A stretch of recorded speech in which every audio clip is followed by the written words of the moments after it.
social people, and we all like to fit into society, not to stick out.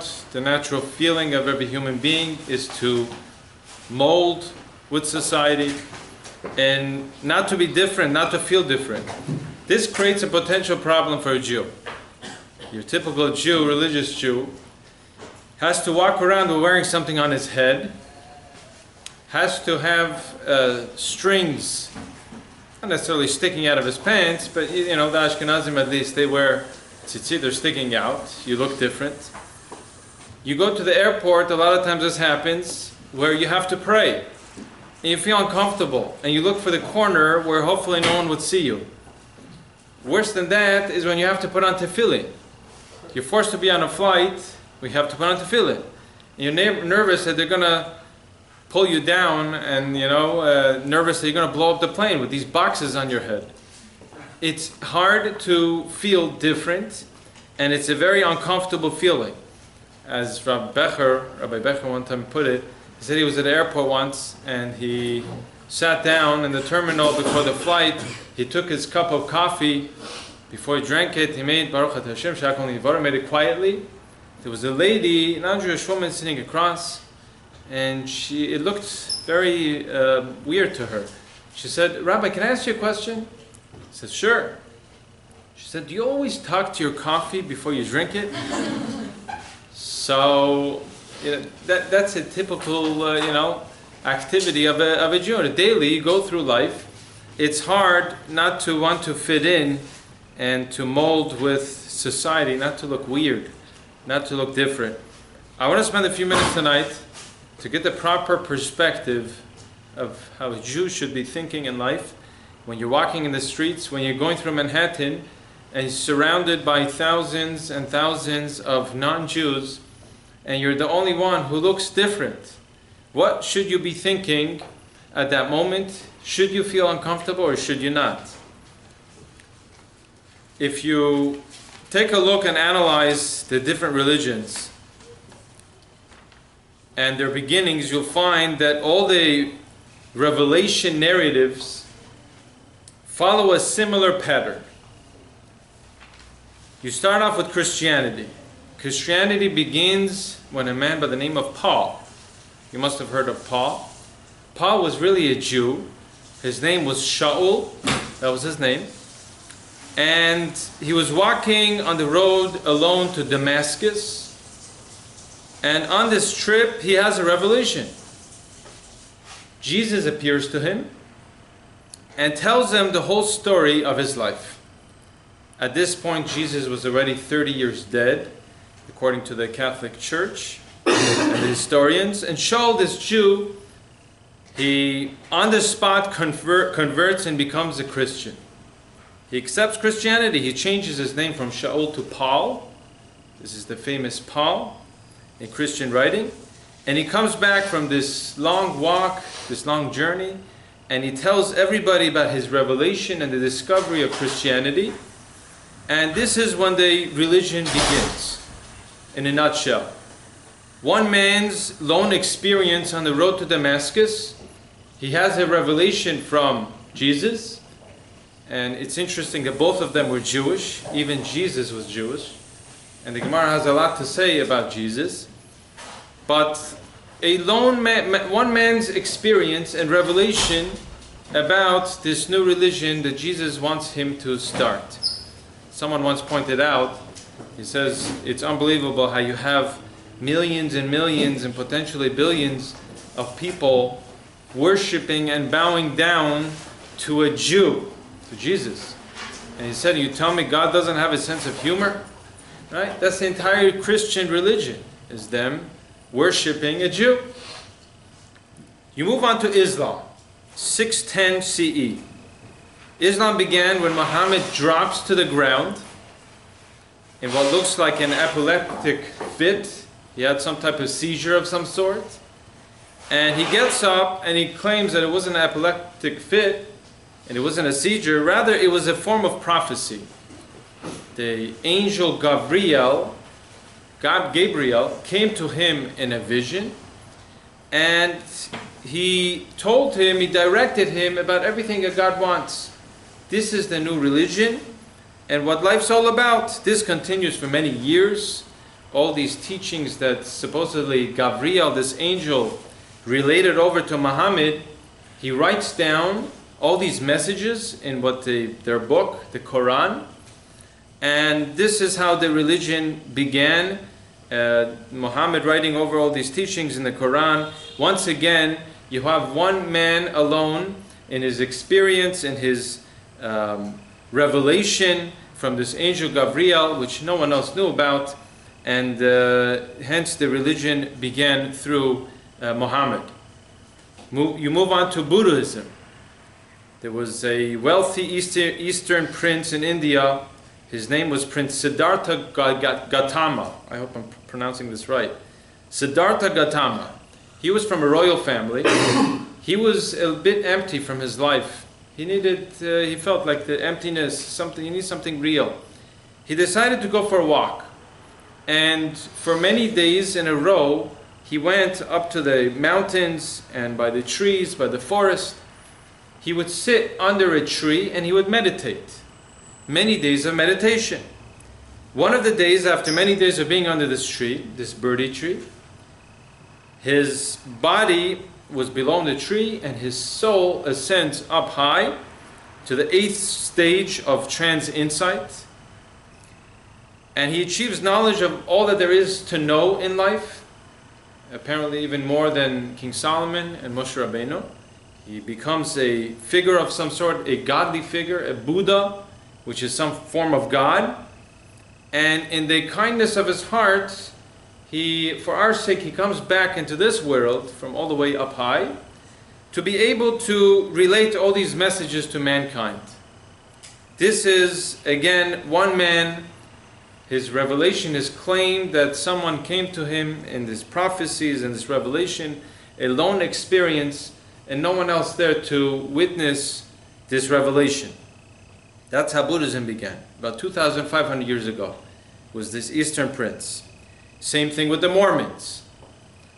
Joseph Smith Jr. He was taking a hike all alone up in the mountains. And he discovers these golden tablets.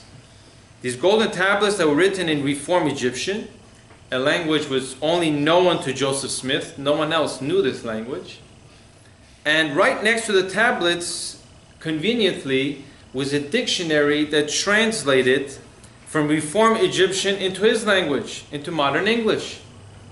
So he translates these tablets, and afterwards he destroys the tablets and destroys the dictionary and he burns them. And he brings back this book, the Book of Mormons, because why would you need the tablets and why would you need the dictionary after he writes it over, right?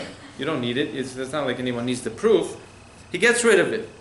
All the religions in the world, it's the same story. It's one man alone has a revelation, either an angel, either God, or his soul ascends up high to the 8th level, and they're given certain commandments, a direction in life, what the point of life is. The entire credibility of the religion is based on one guy, one person. Then you get to Judaism. You read the Torah, and the beginning sounds like all other religions. God reveals himself to Avram Avinu. Yeah, right. Then he comes to Yitzchak and Yaakov, all the basic same stories. Yeah, right, he revealed himself. Who says it's true? You get to the section about Egypt and about the plagues. It sounds a little weird, it sounds a little funny, but okay, someone made it up. Then you get to a section which we call Parshat Yitro. Parshat Yitro is what we read on Shavuot, a week from tomorrow. This is what we celebrate on Shavuot. The verses dealing with the Sinai event, which was 3,327 years ago, where the Torah writes that there were 3 million men, women, and children standing on the foot of this mountain, approximately 600,000 men, 600,000 women, and 1.8 million children and seniors over the age of 60. 3 million. It's not 1, it's not 2, it's not 5, it's not 10. Torah writes that there was 3 million people standing in the Sinai desert by this mountain, and God speaks to them directly. You have many verses where it writes that you yourself have heard the voice of God directly, not through an angel, not through a messenger, not through any prophet. You yourself have witnessed. Again and again the Torah writes this. Now, it doesn't matter which version of this text you have. If you look at the Orthodox, the Reform, the Conservative, the Reconstructionist, all of them have the same exact story. Is that 3 million people stood on this mountain and they heard God. How would such a lie start? There's certain lies that are called smart lies. A smart lie is where you can't verify the facts. Someone coming along and saying that I had a vision, I had a revelation, an angel came to me. No one could verify that. You know, it's like there was one time a Rebbe, one of the Rebbes died, and he had 2 boys, and they were fighting who was going to become the successor. So back and forth, the one son had his followers, the other son had his followers. Who is the true successor? So after many months of arguing and fighting, one of the sons, he says, listen, he announces to everybody, my father came to me in a dream last night, and he told me that I should be the next successor. I got prophecy. The father, the Rebbe, came to me and told me. All the Hasidim were shocked. What's going to be? You know, he had a prophecy. The brother responds that if father really wanted you to be the successor, why did he come to you in a dream and tell you? Why didn't he come in a dream and tell me, along with all the other of my followers? Right? If the revelation occurred to Muhammad, or to Jesus, or whoever, Paul, and whoever it was, why would the revelation come to them alone and no one else? We are the only religion in the world to claim that it was not 1 person or 5 or 10 people. It was in front of 3 million men, women, and children. How could anyone start such a lie? Again, a smart lie is a lie which you can't verify. 1 person had a vision. What are you going to argue? And if he's very influential, if he's a charismatic speaker, he'll convince people to follow him. You have another lie which is a foolish lie. A foolish lie is a lie where you could verify. You could easily figure out if this is legit or not. Can you imagine Moshe Rabbeinu comes along to the people and he says, listen, you yourself had just heard God and God commanded you. And one of the commandments that he gives you is that you have to take the sharp knife and you have a foreskin downstairs. And you have to, in a sharp downward motion, quickly just cut off this foreskin. And this is God's commandment. Who in their right mind would accept this commandment? If they did not witness it themselves and hear God's voice, are they out of their mind? If Moshe Rabbeinu is making all these things up, how could he say, he's not claiming that God came to me in a vision and he told me to relate these commandments to you? You yourself heard God, you witnessed it, you saw the fire, you saw the glory, you saw God's Shekhinah. Everything you yourself witnessed. And he writes this pasuk over and over and over again in the Torah. To tell you, to exclude from the notion that people think, oh, it's not 1 person having revelation. Who could have made up this lie? The only argument any person could have is, you're right, Moshe Rabbeinu didn't make it up. It's not possible. He's speaking directly to them. There must be some other person down the line. It couldn't have been 50 years down the line, and it could have been 100 years down the line. Because if 100 years down the line someone comes and says, listen, made up this whole story with Moshe and everyone else, and tells the people, listen, your great-grandmother was there, your great-grandfather was there, and there were 3 million people who witnessed it. Wouldn't anybody have records from 100 years back in the family, the chain of the traditions passed down? And wouldn't there be somebody to deny it? So you must say it couldn't have been 100 years later. It must have been at least 500 to 1,000 years later. And let's call this guy Fred. Fred is a guy who came up with this whole story, the Torah that we have, made up the story with Moshe and the 3 million people, and he's very convincing. He's very influential, charismatic speaker. He comes and he convinces people. Convinces many people into his story. 1,000 years down the line, telling you this whole story about Egypt and all the other stuff. Abraham, Isaac, Jacob, the whole story. Now, if there was such a person as Fred, this figure, this person who brought back or created this religion, how come we don't hear of this Fred anywhere in this religion? Who is this figure that came later in history and created this religion? And we have historical facts about everybody, about King David, King Solomon, all sorts of people, all sorts of prophets. There is no written records about anyone by the name of Fred, or whoever this guy is, who came and created this religion. There should be some evidence. This guy, he's such an important figure, such a important role he played in this religion. Who is he? Where is he? So if you really think about it on a logical level, this whole story is not possible that it was made up. You go through the logical deduction, there's no way you could come out that this was made up.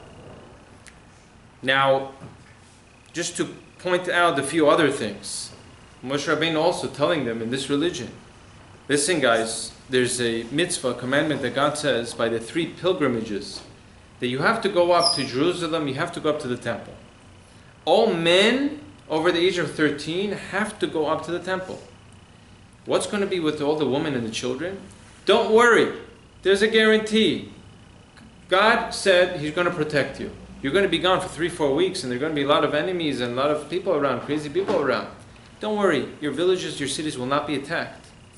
Who in their right mind, if this religion is being made up, is going to believe this, is going to buy into this?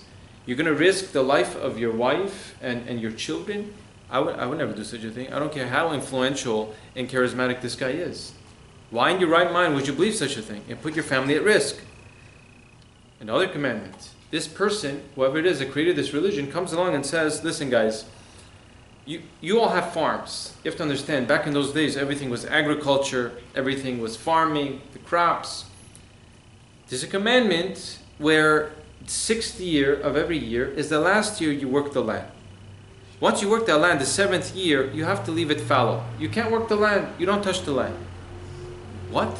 What kind of commandment is this? What are we going to do? What are we going to eat the whole year? Don't worry. There's a guarantee. I guarantee you. The 6th year, you're going to plant, and there's going to be enough produce that's going to grow. You're going to have food the 6th year, the 7th year, and going into the 8th year also. And throughout history, we find that this has been true.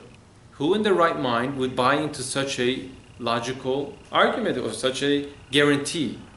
That don't worry, it'll be good for you. You have food. Are you out of your mind? I don't care who it is. You're not convincing me to buy into this. The Torah writes, this guy comes and says, listen, you could eat any animal as long as it has split hooves and chews its cud. But I'll tell you what, there are 4 animals you can't eat. 4 animals have one sign, don't have the other. And he goes through the examples. He says the pig, the pig, he has split hooves but doesn't chew its cud. And he gives the other 3 animals.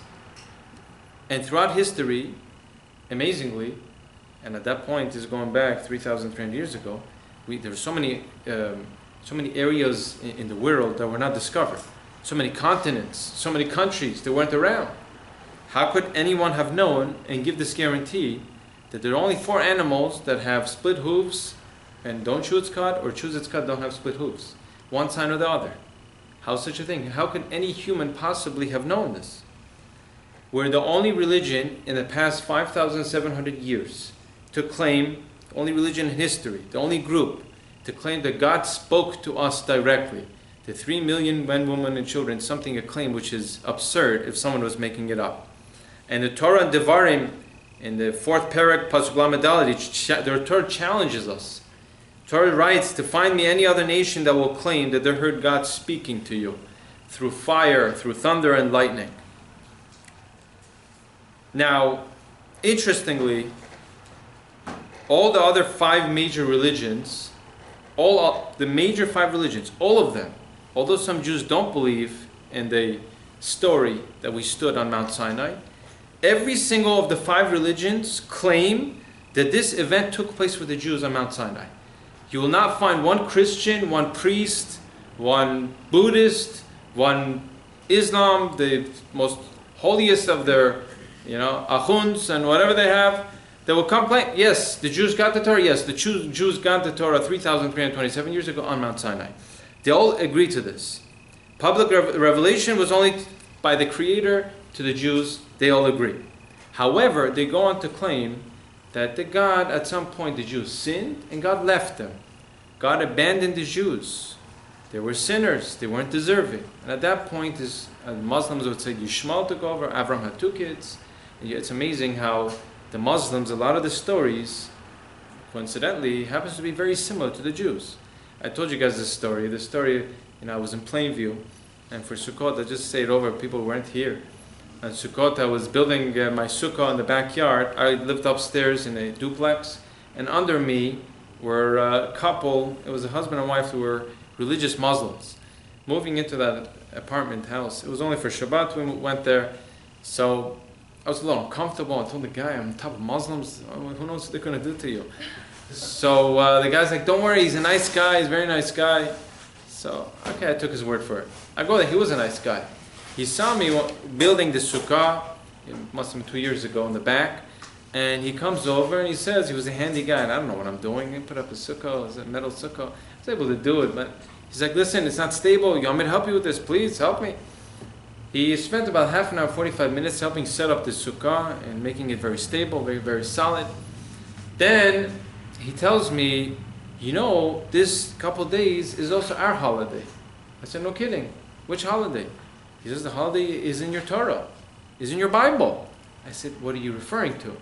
He said, the whole story. Avram took his son, went up, and the binding, and he wanted to slaughter his son. You guys have this story.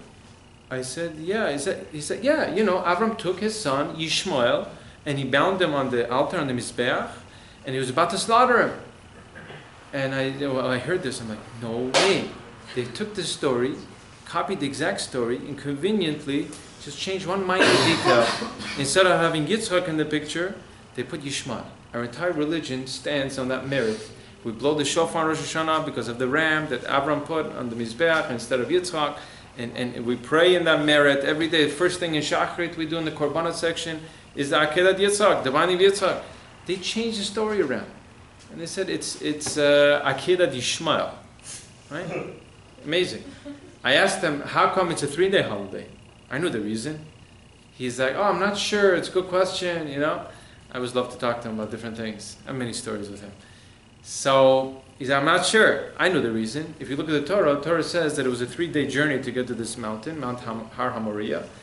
And our Torah tells us that Avram went with Yitzchak, Yishmael was there, and Eliezer was there. They get to the foot of the mountain. Avram looks up and he sees that God's Shekhinah, God's glory was on this mountain. He turns to Eliezer, what do you see? I see a mountain. He turns to Yishmael, what do you see? I see a mountain. He turns to Yitzchak, says, what do you see? I see the Shekhinah, God's glory is there. He says, okay, you come with me. Shovu po im hachamor. He tells him, you stay here with the donkey. Says the Gemara, Am hadom lechamorim. It's nations that are compared to a bunch of donkeys. In a spiritual level, all the other nations are, the same as the animals. They don't have the high ability to be able to detect Kedusha and holiness. That's the Muslims for you. Most of the stories there are stolen. In fact, Muhammad himself, the reason why he made this Quran so similar to the Bible, to the Torah, is because he was hoping that it would get a lot of the Jews on board. Convince the Jews that this is the new religion. He tried. And none of the Jews accepted. He was very angry. He went around killing left and right. Jews were killed left and right by the sword because they weren't accepting of his new religion, of his Quran. Now, this claim that they have that God forsaked us, God left us, and he went on to other nations, is very questionable and doubtful because God himself writes in the Torah, many times God writes, that no prophet, even with the performance of the most amazing miracle, could be believed to change the Torah or to be believed that I would leave you, my children, my chosen nation. Torah itself writes this. So how can the Muslims come along and the Christians that God gave up on you? God left you. Unlike Judaism, the other major religions have very weak evidence and proof to the validity of their religion, like I just showed. Most of their proofs refer to some future events, something where it's not verifiable, events in the world to come, or very vague statements. If you look at their writings, it's hard to know what they're talking about. Again, nothing verifiable, nothing testable, and at least not in this world. The Torah, however, is full of specific information and proofs to show you the validity of its source, the undeniable proofs of its validity. I'll share with you a few proofs. These are amazing proofs. And keep in mind that all sources, including secular historians, not Jewish, they admit that the script of the Torah is approximately at least 2,500 years old. Why? Because that's when it was translated into Greek. The Greeks had a copy of the Torah. They translated it into Greek, and they have records of these Greek writings, even nowadays, dating back 2,500 years ago. So they would agree to you that the Torah is at least 2,500 years ago. Now, I'll share with you a few proofs.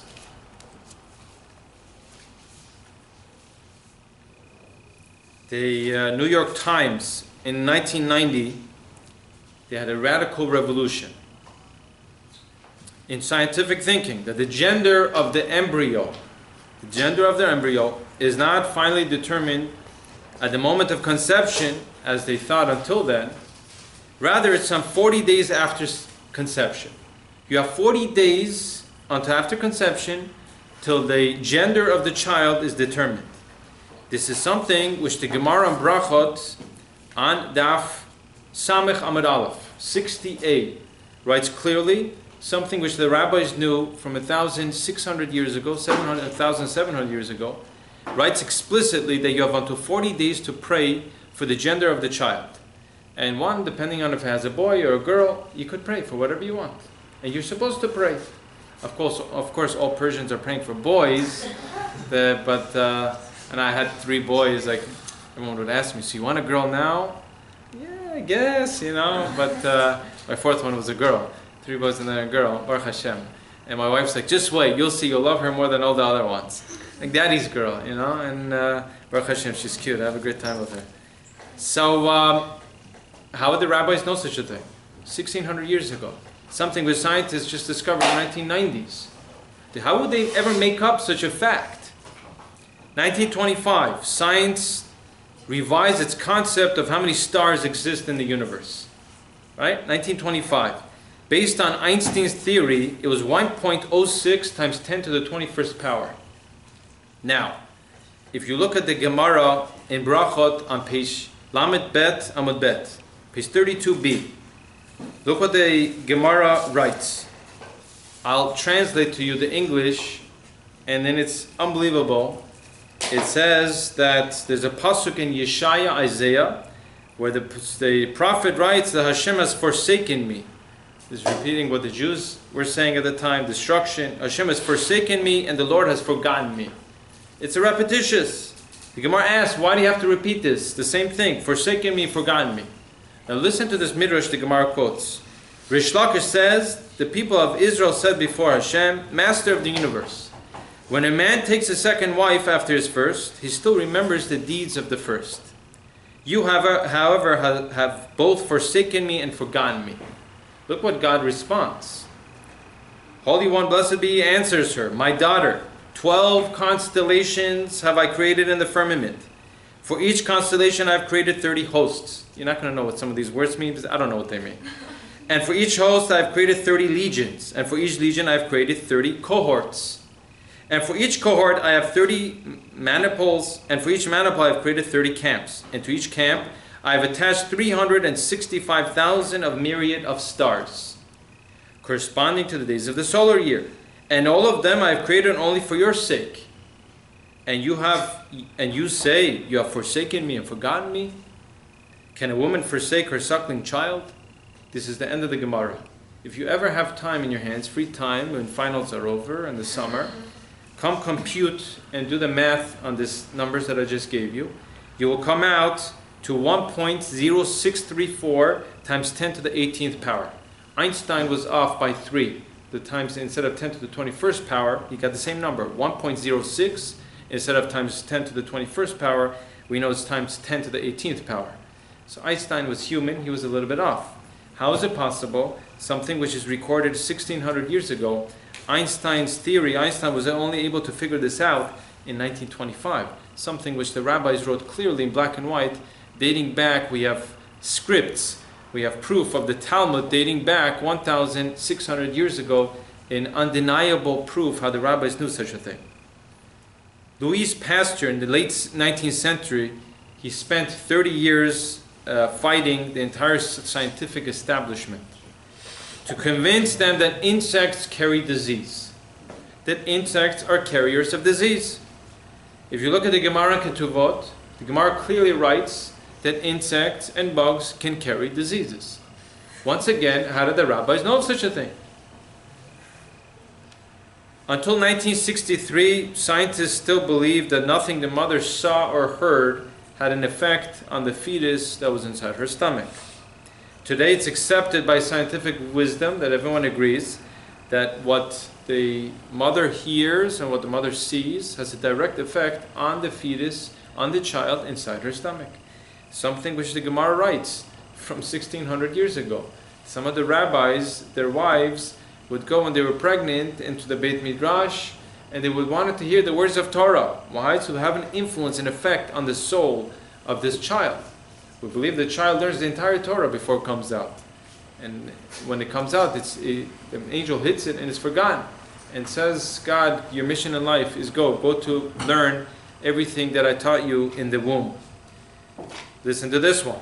There's over 25,000 species of fish known today, and the Torah writes that you will never ever find a fish that has scales but does not have fins.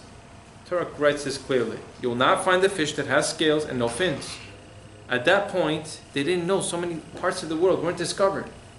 25,000 species of fish are known today. How could they make such a claim? How could the Gemara and the Torah make such a claim that you will not find one?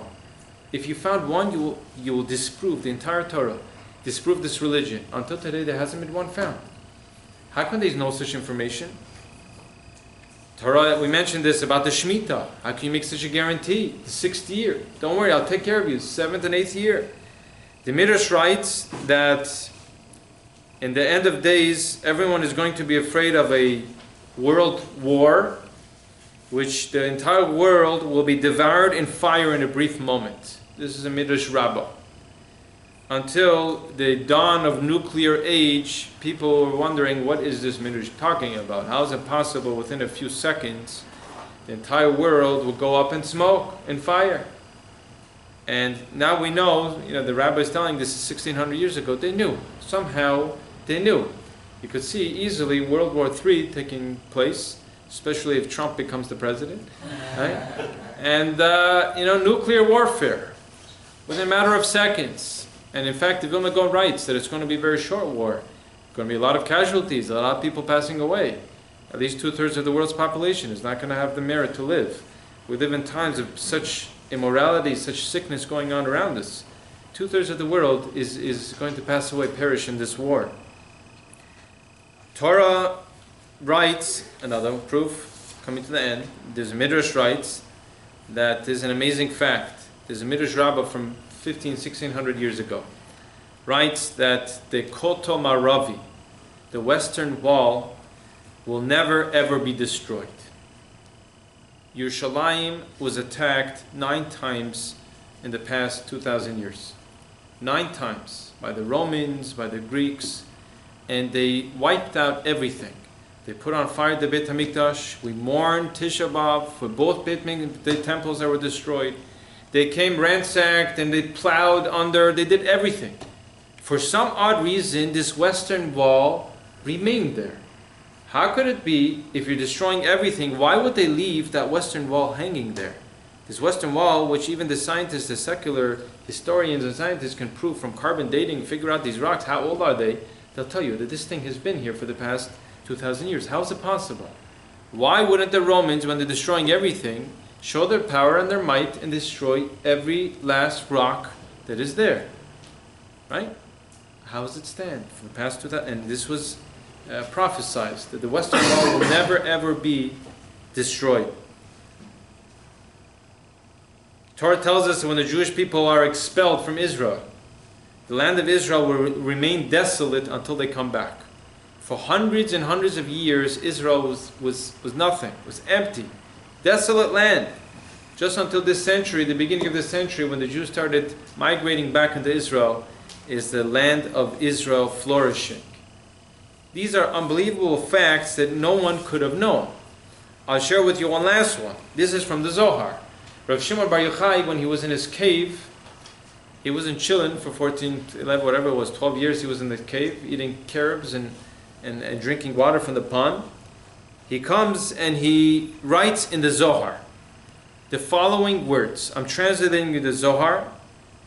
The entire world and those upon it spin round in a circle like a ball. Again, remember, this is going back, dating somewhere between 1500 to 2000 years ago. Rav Shimon Bar Yochai was a Tana. The Tanaim was in the period of somewhere in 1800, 1900 years ago. Rabbi Shimon Bar Yochai himself. Spin round is in a circle like a ball. But those at the bottom of the ball and those at the top, all God's creatures, wherever they live on different parts of the ball, look different. In color, in their features. You know, people here look very different than people in China. And the people in Africa look very different than the people in China. And everyone looks very differently. Because the air is different in each place, but they stand erect as all other human beings. Therefore, there are places in the world where, when some have light, others have darkness. When some have day, others have night. There is a place in the world where the day is long and the night is but a short time. This is what Rav Shimon Bar Yochai wrote in the Zohar. If you want, I could show it to you. Now, what do we learn from here? There's 6 things you could pick up from these words that he writes. First of all, that the shape of the world is round, it's not flat. Clearly writes this 2,000 years ago. When did science discover that the world is not flat? That the world is round? How many years ago? How many years ago? You guys go to college? I never went to college. How many years ago? 500, 600 years ago. It's discovered. The world is round. Something Rav Shimon Bar Yochai wrote 2,000 years ago. What you see from here, the earth spins on its own axis. Because in those days, they thought that the earth was stationary and the sun was spinning around earth. Until Galileo came along. This is somewhere Rav Shimon Bar Yochai writes clearly. You also glean from here that there's land on both sides of the world. People didn't know that. How would they know this? Most of the people living during those times were in the Middle East. In Iran and Iraq and Israel and whatever, that whole Middle East area. Humans live on both sides of the planet. What do you see from there? Granted, the humans living on top of the world, they're standing, but how can the ones on the bottom stand? Shouldn't they fall? There's such a thing as gravity. Apparently, Rav Shimon Bar Yochai is telling you there's such a thing as gravity, something which was discovered many, many years later, not 2,000 years ago. How do you know of such a thing? You also see from here where it's daytime here is night somewhere else. How could anyone know this? There's no telegraphs, no communication. Places with almost no night. How can anyone know about the Arctics and the North Pole? That in 22 hours of the day or whatever it is, it's day. There's no nighttime. There's certain proofs. Again, we as a Jewish nation, we don't need these proofs. We have the belief. It's within every Jew. It's embedded in every Jew that this is all real. This is not made up through the traditions and what's passed down to us. Unfortunately, a lot of people, they're sucked into this world. And the physicality of this world, it takes over their life. But there's nothing more clear and evident than this religion, the validity of this religion. Now, I want to share with you the last few minutes some of the quotes from the non-Jewish greats throughout the world about us, about the Jewish people, and we'll call it a night. Mark Twain, one of the most famous people in the history of America, he had a famous essay. I'm sure you all heard of it, but I think it's worth repeating. Maybe 1 or 2 people here haven't heard of it. And look what he writes. If the statistics are right, again, this is Mark Twain, not Jewish, the Jews constitute but 1% of the human race. It suggests a nebulous, dim puff of smoke lost in a blaze of Milky Way. Properly, the Jew ought hardly to be heard of, but he is heard of, has always been heard of. He's prominent on the planet as any other people, and his commercial importance is extravagantly out of proportion to the smallness of his bulk. His contributions to the world's list of great names in literature, science, art, music, finance, medicine, and abstruse learning are also way out of proportion to the weakness of his numbers.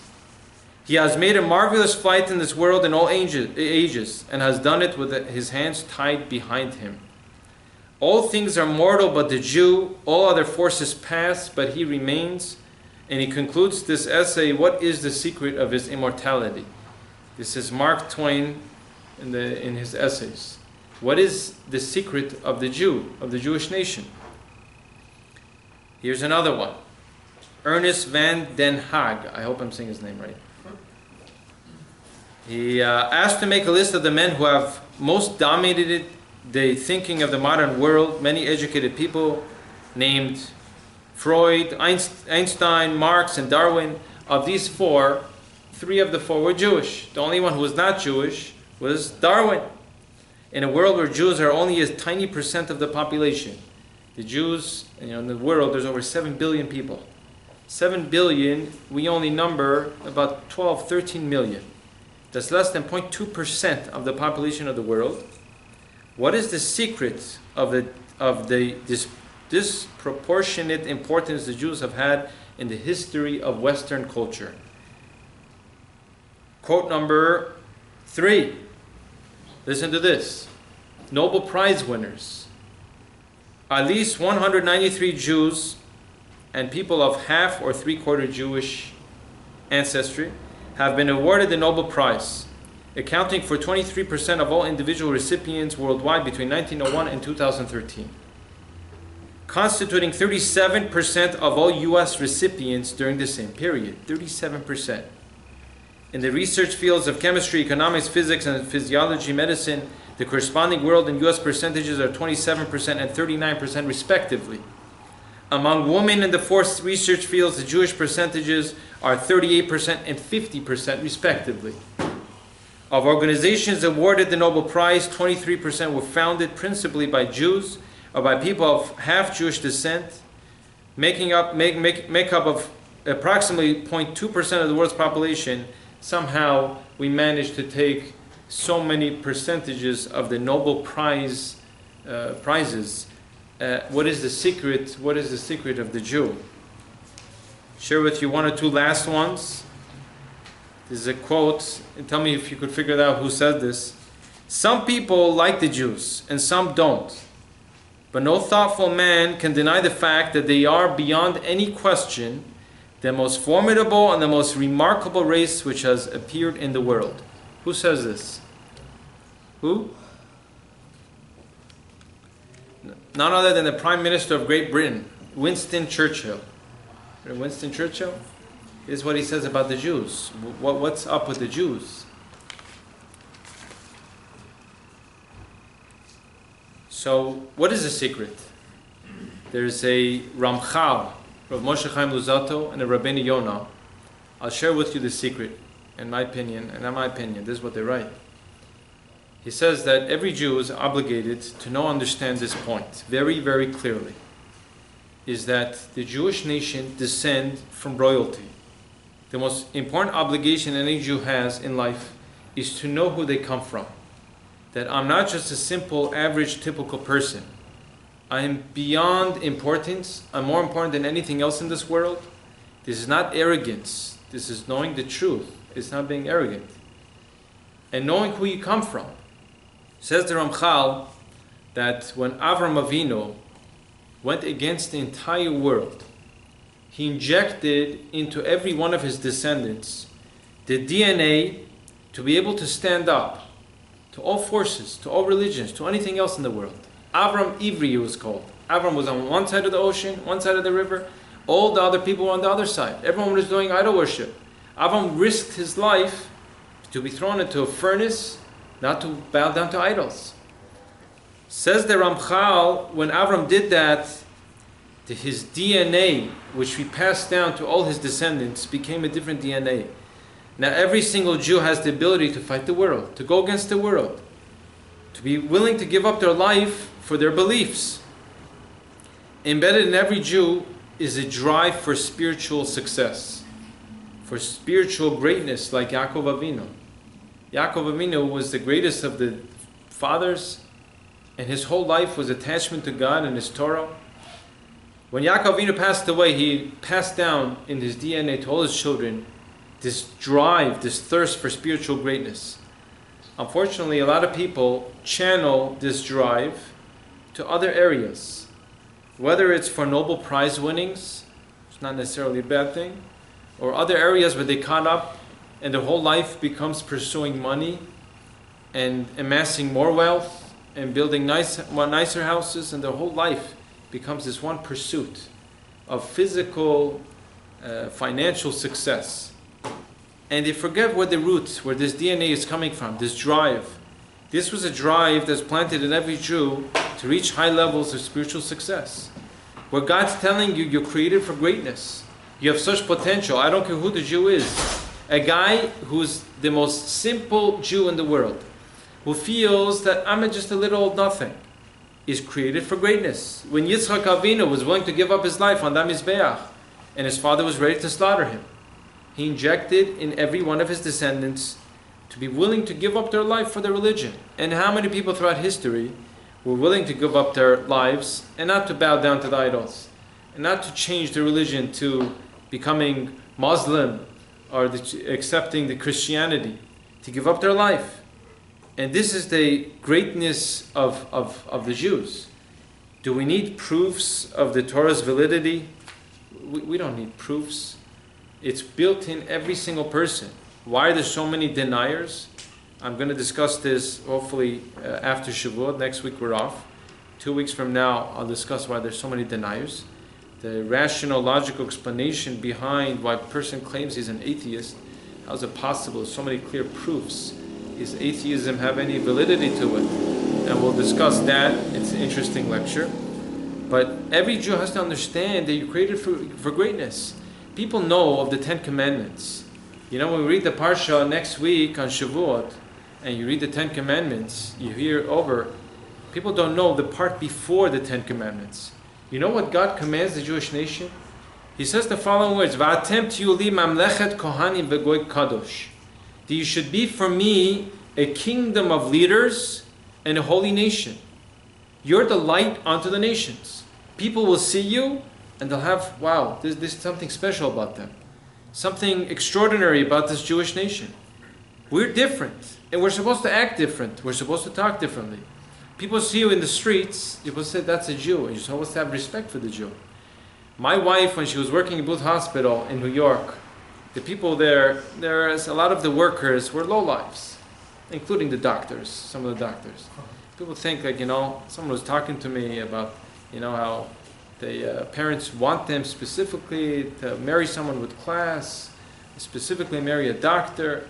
Again, there are a lot of prestigious doctors, but some of the worst human beings I've ever met in my life, the most arrogant and conceited people were the doctors. I have many stories to tell you about this.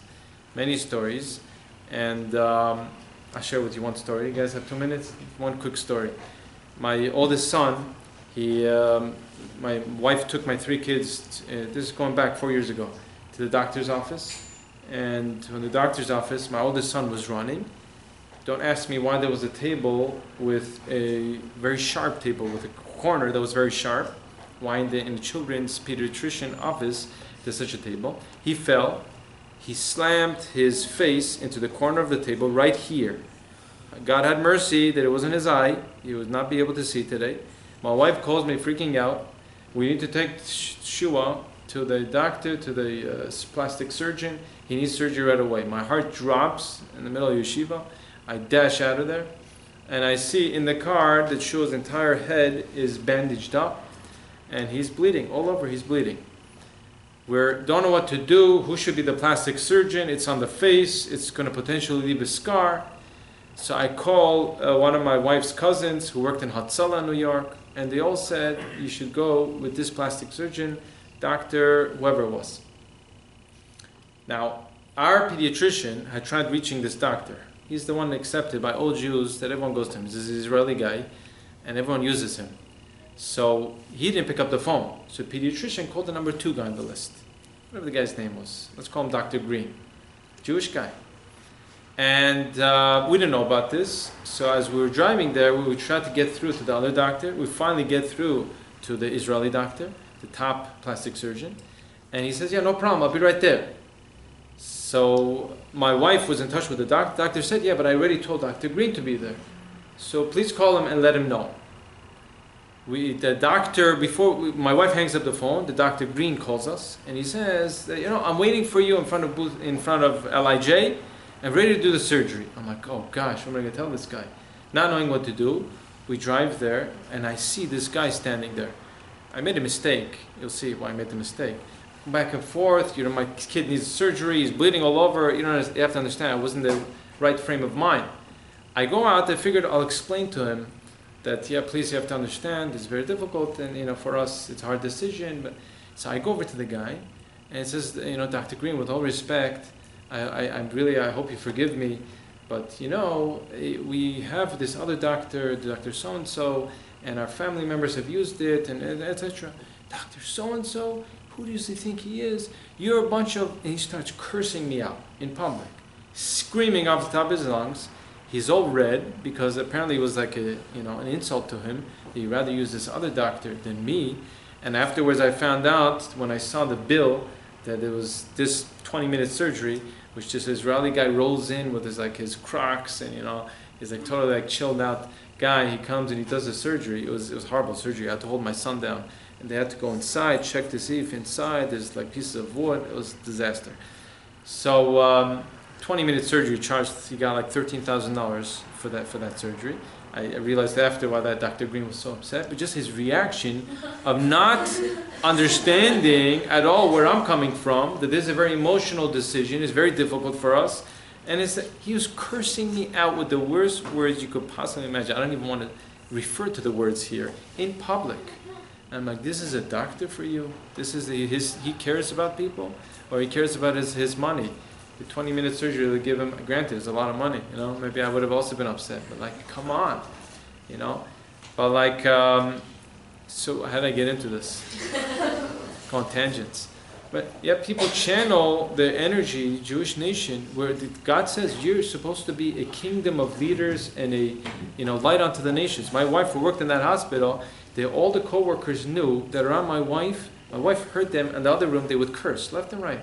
Low-life workers. Around my wife, they were careful not to curse. And one time, one of the secretaries slipped and she said some bad word. I said, oh, sorry, Esther. I had to apologize to my wife. Why? Because they know the Jewish nation is different. We're different no matter the dress that we wear and the clothes that we wear. We're different in how we talk. We're different in how we walk. We're different in everything we do. What should a Jew feel when they're walking outside? You should feel a sense of privilege. Any person out there, any non-Jew, I don't care who it is. We had the 3-on-3 tournament a couple weeks ago, Hoops for Hopes. I said this over, but I have to say it again. Where they had the winning team, someone asked me to play, and I couldn't resist. And we did pretty well. And we got 5th place, but we really got gypped. We got a good prize, right? So they had a bad call, whatever it was. So we could have potentially won the whole thing. The winners got to play 3 Lakers. Robert Horry, Jordan Clarkson, and Ron Artest, man of world peace. They were there. When they came into the gym, the entire Jewish community, all the kids and everyone running after them for the autographs and to take pictures, and everyone's going crazy. And I'm looking at this and I'm thinking about this, and this happens to me all the time. Also, when you watch the games, you see Steph Curry and all the cameras on them, you see fame, you see such kavod, such honor given to these people. They have everything. And I told my class the next day in high school, I said, you see all the fame, you see this kavod, you see this honor, there's no fake. There's nothing true about this. This is for someone who's able to just take a ball, if you think about it logically, throw a ball into a hoop, big whoop. Give this guy millions and millions of dollars a year because he knows how to shoot a ball. Especially Curry, who's a chucker, he just chucks the ball, right? It's not even a shot. The whole game of basketball has become like a three-point, there's no game anymore. So anyway, right? You're giving this guy so much money, and a doctor who's saving lives, he can make what, a couple $100,000 a year? Is this normal? Is this normal society? Don't get me wrong, I love watching the games and it's entertainment. But to realize that whatever honor and respect that these people are getting, an average Jew, I don't care how religious they are and how religious they're not, in the next world, in the world of eternity, who's going to be on top there? We're going to be on top. And we're going to be getting the kavod, the real fame, the real honor. Not these people. They're not going to even make it to the, you have bleachers in a stadium, and all the way up top, you could barely even see the game. They're not even going to make it to the stadium. Who are these people? A bunch of lowlives. They are. None of them know how to speak English, first of all. I mean, in the interviews, you see post-game shows, they don't know how to speak normally. And besides that, a bunch of lowlives. How much do they work on themselves in life? You compare that to a Jewish person? What's the difference between a Jew and a Goy? I'll conclude with this. We say it every Saturday night. In Havdalah, Hamavdil ben Kodesh Lachol, the one who differentiated between holiness and something mundane. Ben Or Lachoshech, between light and darkness. Ben Yom Hashvi, I'm jumping, but to the seventh day and the rest of the week, something about Shabbat which is beyond the weekly normal activities, it's holiness. Uben Yisrael La'amim, and the Jews and the other nations. You want to know what the privilege is of being Jewish? Even if you don't keep anything, just for being a Jew and having that DNA of Avraham, Yitzchak, Yaakov, is between light and darkness. And this is what the transformation we went through. We went through Mount Sinai 3,327 years ago. This Shavuot, when we're celebrating, a person should think about this. It's not just staying up at night and having cheesecake or wherever shul you're going, who has the better food. This shul is giving sushi, this shul has cheesecake, this shul... Right? You should be thinking the privilege that when I'm walking through the streets of Manhattan, be proud of wearing a kippah. Yeah, that I'm the chosen nation. That's not arrogance. It's knowing the truth, knowing who you are.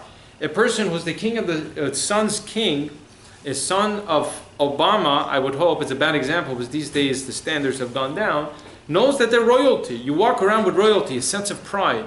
You don't view yourself, as what am I? And try to blend in with the goyim. Why would I want to blend in with them? I am the king of all kings. I am the cream of the crop. And we should realize this on this Shavuot, when we celebrate the receiving of the Torah, that we're like no other nation. As Mark Twain writes, as all the other people, non-Jews write, we're something special, something unique. And a Jew has to remember this wherever and whatever country you're in, wherever you are, and whatever time in the day. You have to constantly reinforce this idea that I'm special, I'm holy, and we're the chosen nation. Hashem should help us that we should always have this in our minds, in our lives, and live life like that and not feel a sense of shame of being Jewish. Next time you go to the airport, you put on your tefillin, you walk around with this box on top of your head. You look like a weirdo, but you feel proud of it. And walking around with the etrog and lulav, you have your sword and like lemon, and people think you're out of your mind. To be not ashamed, to be proud of it.